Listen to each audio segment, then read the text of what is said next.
Most people don't feel stuck because they made reckless decisions. They feel stuck because they did everything they were told was right. They went to work on time, paid their bills, avoided obvious mistakes, didn't overspend, didn't take big risks. And somehow, after years of being responsible, they look up and realize they're barely moving. This is the part no one prepares you for. Responsibility feels like progress while you're doing it. It feels productive, mature, safe. But safety has a quiet cost when it becomes the only goal. Over time, staying stable can start to replace moving forward, without you ever consciously choosing it. The trap forms slowly. You build a life designed to avoid problems, not create momentum. Your income covers your expenses. Your expenses fit neatly inside your income. Nothing breaks, nothing explodes. And because there's no crisis, there's no urgency to change. Stability becomes the reward, even when growth quietly disappears. What makes this especially confusing is that from the outside, everything looks fine. You're not struggling. You're not failing. You're doing better than many people. But internally, something feels off. Effort no longer translates into progress. Time passes, but your situation feels strangely familiar year after year. This is where many responsible adults get stuck without realizing it. They mistake consistency for advancement. They assume that avoiding mistakes is the same as building something. But playing not to lose is very different from playing to win. And the gap between those two approaches widens slowly enough that it's hard to notice until years have passed. At first, this feels like patience, like discipline, like maturity. But over time, it starts to feel like waiting for the payoff that was promised, waiting for the moment when things are supposed to get easier simply because you did what you were supposed to do. And that's the uncomfortable truth at the center of this trap. Responsibility alone doesn't create momentum. It creates stability. And stability, while valuable, can quietly become a ceiling when it's never paired with intentional growth. This trap doesn't appear overnight. It builds itself through small, reasonable decisions that make perfect sense in the moment. Each choice is defensible, sensible, even smart. But together, they begin to shape a life that prioritizes predictability over possibility. It usually starts with structure. You lock in fixed expenses because they make life easier to manage. Rent or a mortgage, a reliable car payment, subscriptions that save time, insurance that reduces uncertainty. None of these are mistakes. They're responsible choices. But every fixed decision quietly commits future income before it ever reaches you. As these commitments stack, flexibility shrinks. You still earn money, but less of it is free to move. Savings become slower. Opportunities feel riskier. Even small changes begin to feel disruptive. Not because they're unreasonable, but because your margin is gone. Your life is optimized for maintenance, not movement. This is also where habits start reinforcing the trap. You become efficient at managing your current situation. You budget well, you plan ahead, you avoid surprises. And because things don't fall apart, the system feels successful. The absence of failure gets mistaken for progress. What makes this especially difficult is that responsibility is praised. Society rewards reliability, not experimentation. Showing up, paying on time, and staying within the lines earns approval. There's no obvious signal telling you that you're stagnating. In fact, everything around you suggests you're doing fine. Over time, this creates a subtle disconnect between effort and outcome. You work just as hard as before, sometimes harder, but the results don't scale. Raises get absorbed by expenses. Extra income disappears into the structure you already built. The feeling of getting ahead never quite arrives. This is the moment when many people double down on responsibility instead of questioning it. They cut more, save harder, become even more cautious.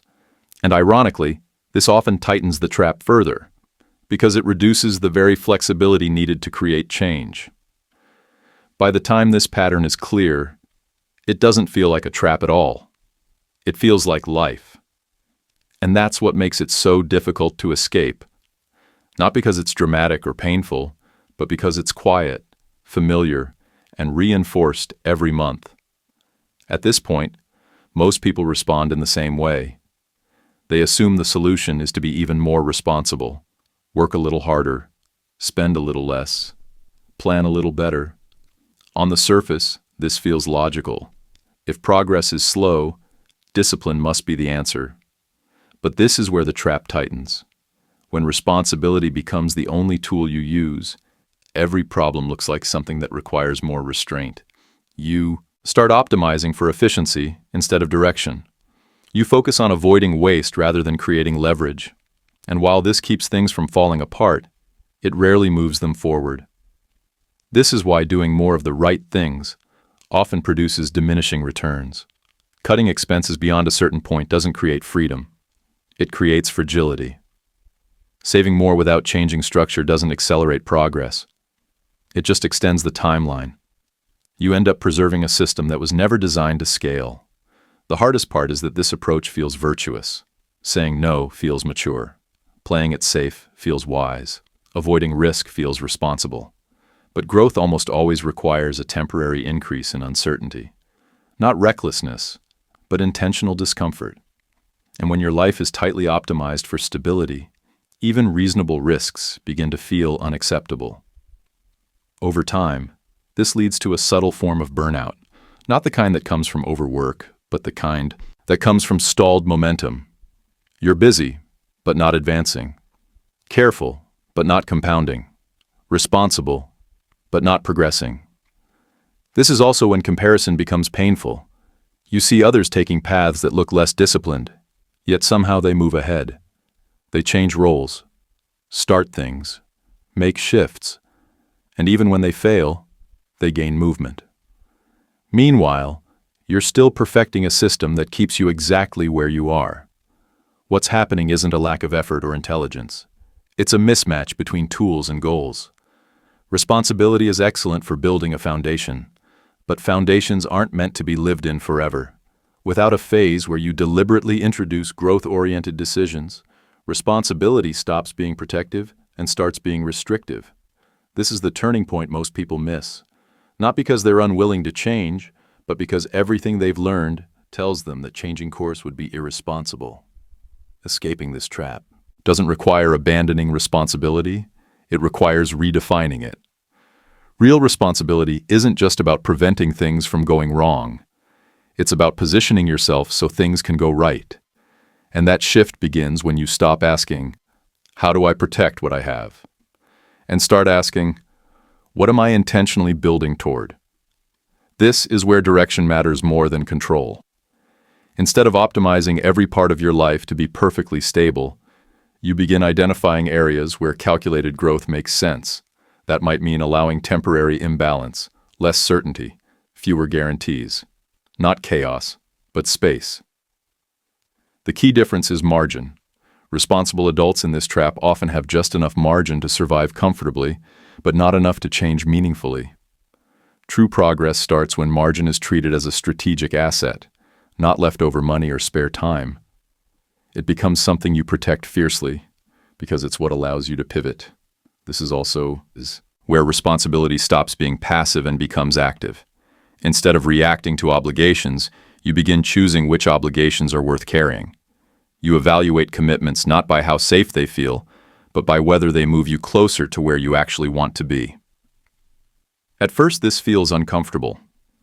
Letting go of certain certainties can feel like regression, but this discomfort is different from fear. It's friction from growth. And unlike the anxiety of being stuck, this tension comes with movement. What changes most at this stage is your relationship with time.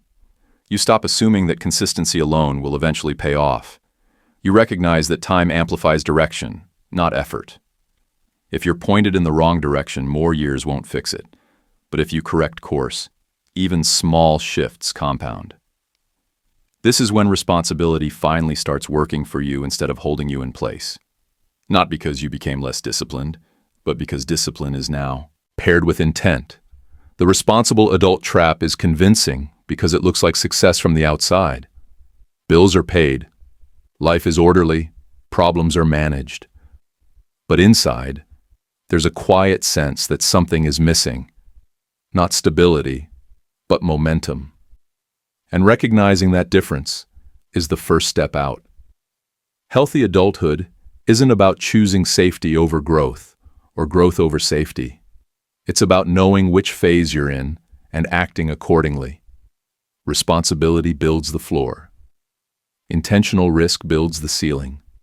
When you try to live entirely on the floor, life feels confined, no matter how solid it is. What separates people who eventually break free isn't talent or luck. It's the willingness to periodically reevaluate the structure they've built, to ask uncomfortable questions, to admit when stability has turned into stagnation, and to make adjustments before years slip by unnoticed. This doesn't mean reckless decisions or abandoning what you've built. It means aligning responsibility with purpose, designing a life where effort compounds instead of merely sustaining, where consistency supports direction instead of replacing it. When responsibility is paired with growth, it becomes empowering. It creates resilience, not rigidity, progress, not just preservation. And instead of feeling like you're doing everything right and going nowhere, you begin to feel something far more rare, that each year is actually moving you closer to where you want to be. That's the real goal. Not perfection, not safety, but forward motion that's intentional, sustainable, and earned.